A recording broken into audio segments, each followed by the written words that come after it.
Veronica's Record is the 11th episode of the third season of Veronica's Closet, and there will be spoilers, small spoilers, as I discuss things that happen in this episode. And I did enjoy this episode, as is usually the case, but it is another one without Olive. This is the second in the season without Kathy and Jimmy, and considering Olive is one of my favourite characters, not really happy about that, but it is what it is, and the rest of the episode is still really enjoyable. And actually, June was the big standout with this one for me. So we have several narratives. One is actually really emotional, and this involves Leo and Perry. Perry is visiting, or he doesn't want to visit, his elderly grandfather.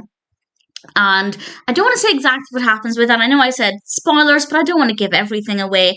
But Leo really supports him with this and encourages him to do something that he doesn't want to do. Not just seeing his grandfather, there's more to it than that. And with really emotional results. And I thought that was a really sweet story and a really nice narrative for Perry. We get to see a different side of Perry. He seems to be a little bit more vulnerable than usual. And that's something that I think worked really well. We then get a story with Josh and also Chloe, because their downstairs neighbour keeps banging on their ceiling whenever they make what they consider to be too much noise. And it's quite funny because Chloe comes in wearing clogs at one point, and it's just very, very well done. And the confrontation with the neighbour I thought was fabulous, and I just loved how that played out. And Josh is, again, one of my favourite characters, so anything focusing on him usually works well for me, and I thought this was pretty great. I still don't know how I feel about Chloe. She's an interesting character because she's in it quite a lot, but if you asked me to list the main cast, she wouldn't be one of them. And I guess that's because she doesn't work at Veronica's Closet, but she's in it enough that she seems prominent, but I don't yet consider her to be one of the main cast. So I don't really know how I feel about her, but it's worth saying that I don't dislike her. And then the other narrative focuses on Veronica.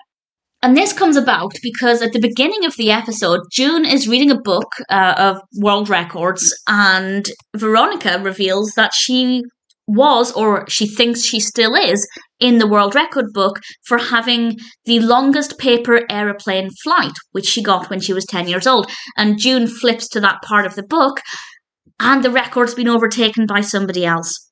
And Veronica spends the entire episode trying to break that and other records, and it's really good fun and it's an absolute delight. But what I love most about this is June, and how supportive she is, and how nice she is to Veronica. And she's being sincere as well. I don't think that she's saying this just to make Veronica feel better. I think she genuinely thinks these really nice things, really positive things she's saying about her.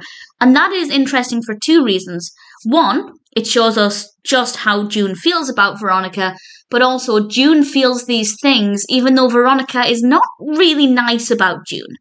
Veronica is still kind of bitter that June owns so much of the company, and she's just not very nice to June. And despite this, June still thinks an awful lot of her.